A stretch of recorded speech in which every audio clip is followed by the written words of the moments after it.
So a couple things we got done off camera here. I got the piston on with the pin, wrist pin and bearing onto the crank. Clips are in. One thing I'm not super excited about is that bearing for the wrist pin. Just because the original one that came out was a fully sleeved bearing, full cage. And also is an INA bearing, which is a very, very good bearing. INA makes good bearings. This one has no name on it. It's not fully caged. I don't know. I just don't want to use this one because the way it looked, the piston looked. I mean, it's blue, but we're going to see how long this lasts. So we'll see. That's all we could do. So again, I'm going to take a little bit of 2-stroke oil, coat the rings down a little bit, top of the piston, sides. This is really, really light. Hardly any going on here whatsoever. Whatever is on the tip of my finger. That's all we're doing. Just so it doesn't go in dry.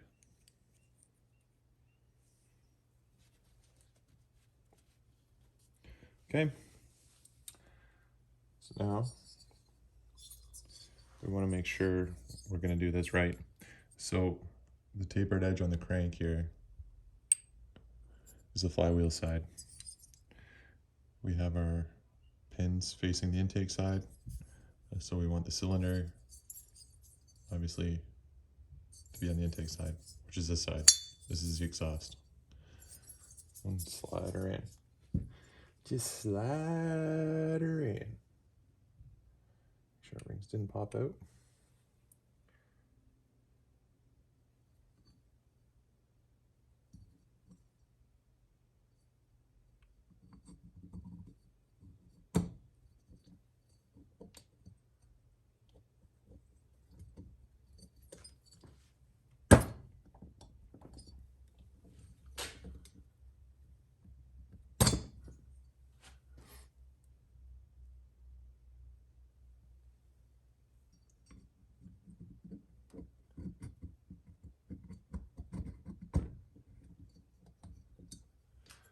So my head got in the way there.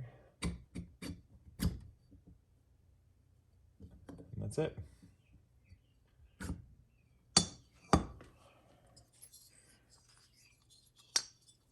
We are in. Just looking nice. So from here, we are going to throw on our crank bearings. Again, take a little drop of the 2-stroke oil. I put it in. I'm going to spin it because we do not start up things dry here. It's not what we do. Okay. Just set that on there for now. Stuff here, we still have the seals to go on.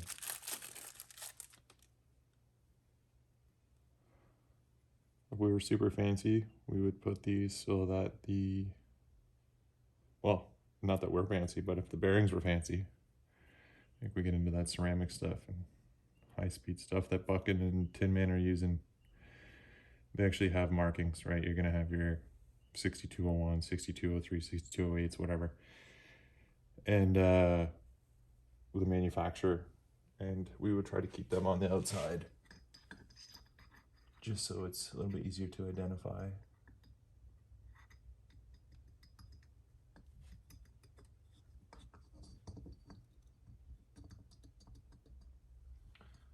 Okay. Somewhat close. And we had new seals somewhere over the rainbow. Where do we put those? Right here. They're still in the box.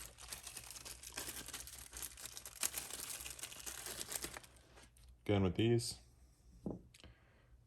we're going to take a bit of oil. We're going to get it in there on the lip seal. This one's important because you don't want these ones dry. And that goes for like any shaft seals. You always loop them. Don't put them on dry because they could tear, or they could fold, or they can initially melt when you start. So just make sure you got a little bit of oil in there. We're not getting like way crazy, right? Just a little bit on the lip seals.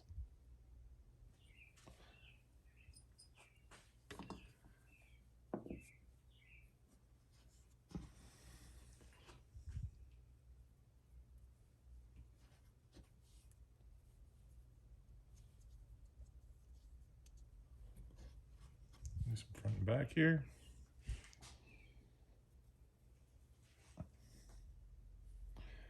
Make sure it's actually sitting in the lip. Oil.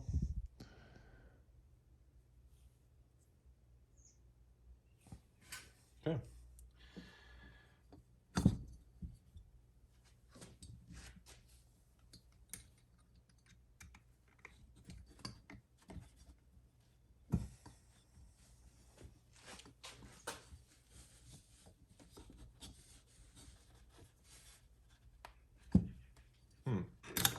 I'm also kind of wondering if these are press fit on there, which they probably are. So we're gonna have to do that.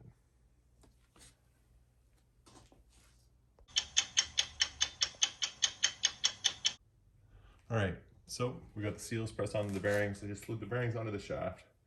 And I'm just gonna take a little bit of silicone here. Bloop.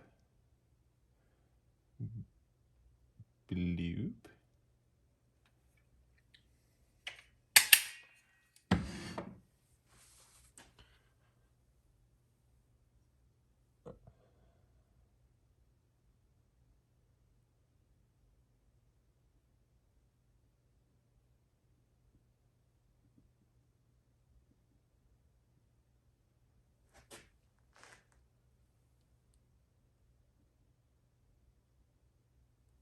We're using very little tiny bit of silicone here, folks.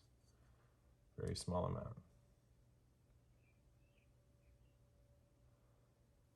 Just so that it fills in those indentations.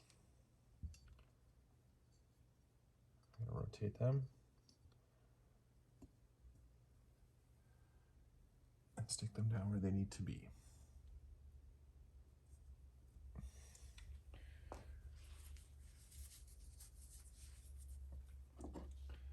Now we're going to take the lowercase half. Make sure this puppy is completely clean. Again, do this best here. Yeah, it looks pretty good. Stick to the inside of our bolt holes.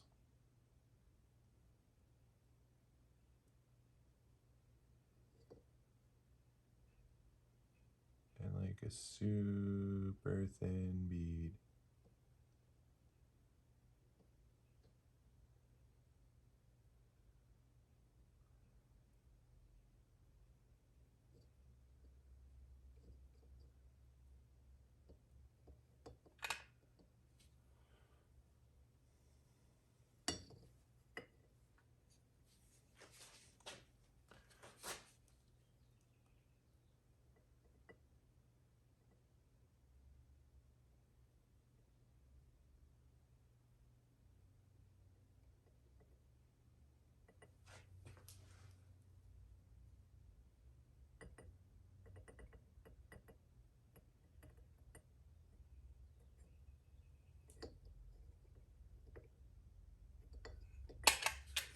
Beauty.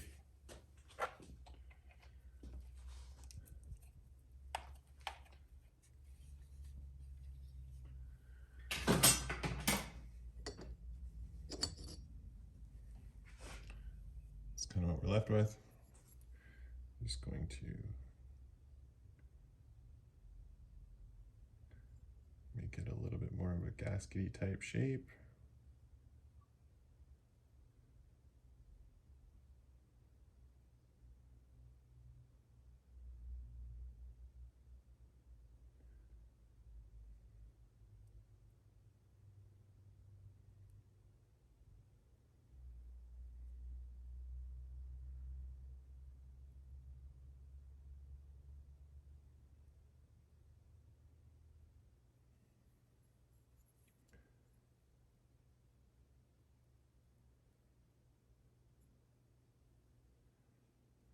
That'll smear out into those grooves on the seals and hopefully stop air from getting in.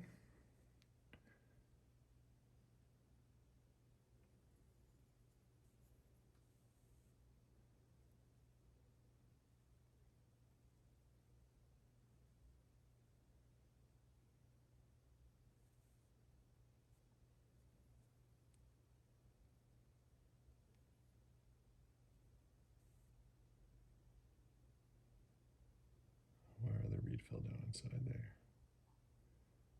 No biggie. We got him. We got him. I'm just trying to work it in here to that lip. Not working with very much. It's very, very thin.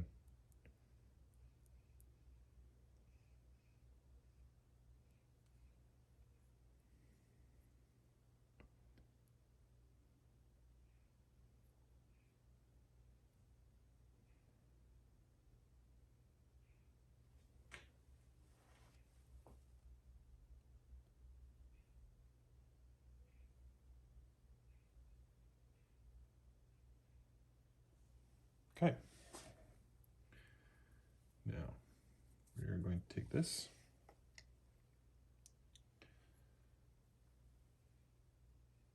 And we are going to seal her up.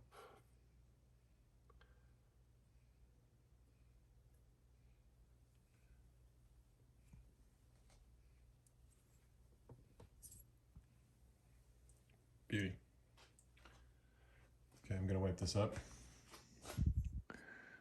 See, we got a little bit of silicone everywhere. We're gonna wipe it up, and then I'm gonna get that mounted into the chassis so that the high temp RTV can dry. One sec.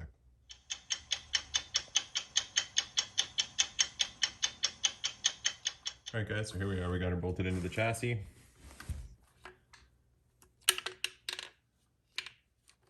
Looking pretty good. It's hard to do. Can't spin with one hand, but it does spin freely. It's looking good. Just wanted to show you this. So that's what's kind of happened. Remember I said I'd point out those bolts with the bar and how far recessed they are inside there. Right, so it's cracked. It's pretty melted. And like I said, if you look down at it, it's completely warped, right? So you see the angle that the bar would be on when it's sitting in there. It's pretty epic. Doubt it would have worked, but I'm gonna make a fun little project here and do this, like I said. Get her back on. So now that this is in here, we're gonna try to put the carb back on. And we are going to need our new gaskets wherever those went. Handy dandy baggie here. Get rid of that.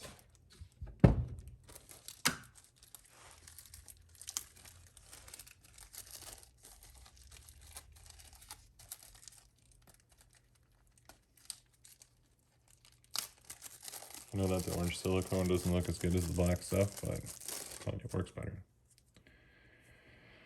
All right, up first, I'm gonna use this one.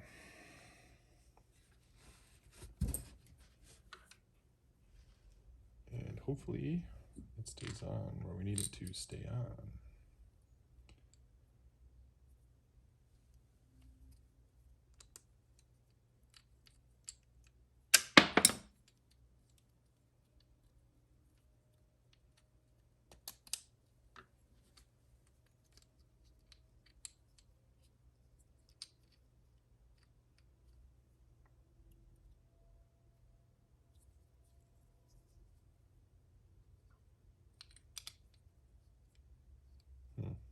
Okay, so that's how she goes. But we are gonna need the carburetor studs in there before we get too far.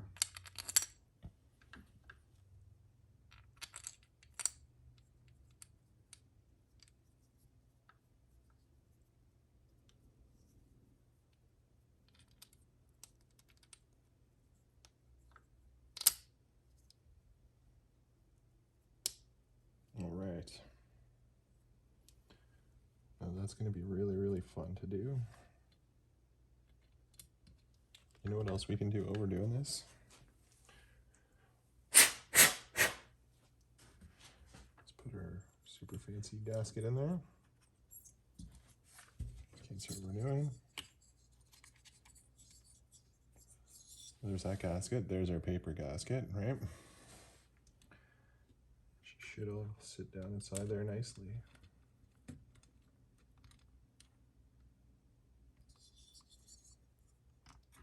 Something like.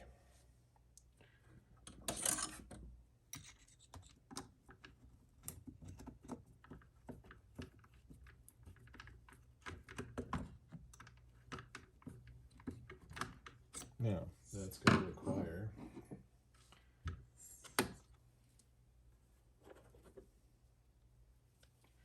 something I probably don't have, but we'll try. Will that turn it in there? I wonder if it will turn it.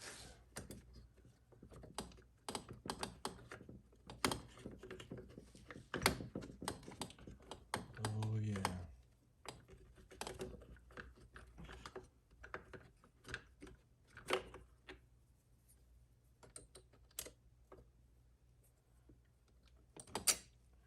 Ideally, I would have loved to do this outside of the saw, but it so happens that the way that I wanted to put the gasket glue on there, the silicone, you have to use this chassis clamps to clamp it down. So I'll get this put on there, and we'll be back.